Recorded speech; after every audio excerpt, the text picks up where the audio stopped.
अस्सलाम वालेकुम my YouTube family, welcome to Nisa's kitchen. आज मैं आपके साथ शेयर करने लगी हूँ बहुत ही मज़ेदार पुलाव की रेसिपी, जिसे आप बनाएंगे मेरे तरीके से तो बार बार बनाएंगे और हर कोई पूछेगा वाह माशाल्लाह ये किस तरीके से बनाई है।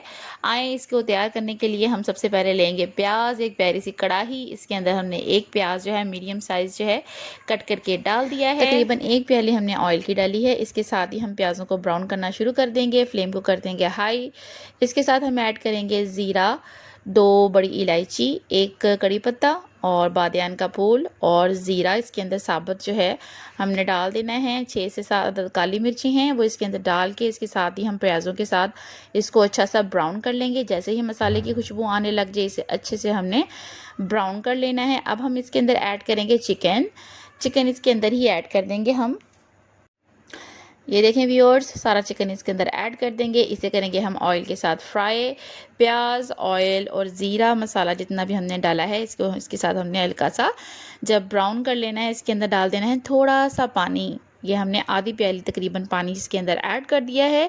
इसके अंदर हम डालेंगे 1 से 1.5 चम्मच जो है हमने अदरक और लहसुन का पेस्ट डालना है और इसको करना है अच्छे से फ्राई। ये देखें, जितना ज़्यादा आप जो है गोल्डन करेंगे चिकन को उतना ही अच्छा इसका टेस्ट आएगा। और इसका पुलाव में जो है हमने इसको अच्छे से ब्राउन करना होता है चिकन को, ताकि अच्छा सा इसका कलर आ जाए। 1 चम्मच भर के हमने इसके अंदर डाला है नमक, 1 चम्मच भर के इसके अंदर डाला है हमने हल्दी, टीस्पून जो है वो हल्दी का डाला है। और खाने वाला चम्मच इसके अंदर हमने 1 भर के लाल मिर्च का जो है पाउडर वो इसके अंदर ऐड कर दिया है। मसाले को अच्छे से कर लेंगे हम फ्राई और इसके साथ ही हम डालेंगे बड़े स्लाइसेस ज़रा थोड़े से मोटे कटे हुए आलू जो हैं वो हमने इसके अंदर ऐड कर देनी है। जिन लोगों को आलू पसंद है वो इसके अंदर डाल सकते हैं, वरना तो आप स्किप कर सकते हैं। ज़्यादातर लोग जो हैं वो पसंद करते हैं। इसके साथ ही हम डालेंगे इसके अंदर, ये मेरे पास ब्लैक कलर के चने पड़े हुए थे तो बॉइल्ड किए हुए थे, थोड़े से मैंने उनका टच दिया है। आप चाहें तो इसके अंदर आपके पास थोड़े से वाइट चने पड़े हैं वो भी ऐड कर सकते हैं, वरना स्किप कर दें। इसके अंदर हम डालेंगे ये अपना जो हमने बनाया था अचार मिर्चों का और लेमन का, वो इसके अंदर हमने ऐड कर दिया है। 2 हमने मिर्चें ऐड की हैं और 1 बड़ा लेमन ऐड किया है। ये हमने इसलिए ऐड किया है थोड़ा सा इसके अंदर अचारी फ्लेवर आ जाएगा और बहुत मज़े का ये लगता है। आपने अगर मेरी वीडियो नहीं देखी जिसमें मैंने अचार आपको डालना सिखाया है लेमन और ग्रीन चिलीज़ का, तो आप प्लीज़ मेरी प्रीवियस जो वीडियोज़ हैं उन्हें वॉच आउट कर लें। इसके अंदर हमने 1 चम्मच भर के इमली का डाला है, क्योंकि मैंने इसके अंदर टमाटर और दही का इस्तेमाल नहीं किया तो मैंने इसके अंदर इमली डाली है। इसका अलग से एक टेस्ट आता है, तो वो मैंने इसके अंदर 1 चम्मच भर के जो है इमली ऐसे ही डाल दी है। वो मसाले के साथ ही भुनी जाएगी और पानी में जैसे ही डाल देंगे।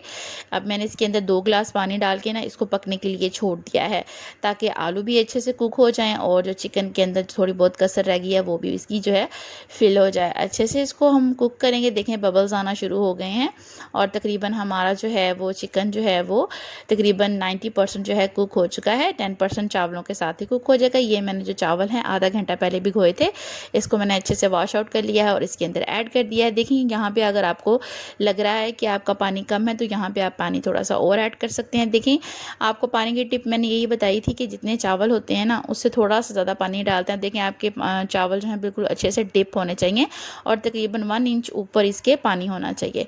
ये देखें मैंने इसके अंदर पानी डाल दिया है गाइस, इसमें और कुछ डालने की ज़रूरत नहीं है। एट दी एंड मैंने इसके अंदर धनिया डाल दिया है। जैसे आपके खानों को 4 चांद लगा देता है और उनकी लुक चेंज कर देता है ना धनिया, ये सेम लाइक इसमें भी चावलों में भी आज मैंने धनिया डाला है। सब्ज़ पत्तों वाली सब्ज़ियां हमारे लिए बहुत ज़रूरी हैं, तो ज़रूर आप इसे अपने खानों में ऐड किया करें। ये मैंने धनिया एक जो है कटोरी भर के जो इसके अंदर डाल दिया, इसका टेस्ट बहुत अच्छा आएगा। 1 लेमन जो है वो मैंने इसके अंदर उसका जो जूस है वो इसके अंदर डाल दिया है, वो भी अच्छा सा आता है। अगर एक टिप आपको बताऊँ, अगर आपके खानों में नमक तेज़ हो जाए ना तो उसके अंदर आप थोड़ा सा ना लेमन डाल दिया करें, तो आपका नमक जो है वो बैलेंस हो जाएगा। लेकिन यहाँ पर मैंने टेस्ट के लिए इसके अंदर डाला है। इसके अंदर डालेंगे और इसे अच्छे से हिलाएँगे, इसे कर देंगे हम बंद कर देंगे। अब देखिए फ्लेम हाई है, यहाँ पे आपने मीडियम नहीं करना, ताकि अच्छे से इसके अंदर बॉईल आ जाए और चावल जो हैं अच्छे से राइज़ हो जाएं। ये देखें माशाल्लाह से इसका जो पानी है वो खुश्क हो गया है और चावल भी माशाल्लाह से अकेला अकेला राइज़ हो चुका है। अब क्या करेंगे, इसको हमने लगाना है स्टीम पर। जब थोड़ा सा पानी रह जाए और तकरीबन 90% जो है आपके चावल कुक हो जाएँ और थोड़े से आपका जो है 10% रह जाएँ, तो आपने पता क्या करना है, फ्लेम को कर देना बिल्कुल स्लो।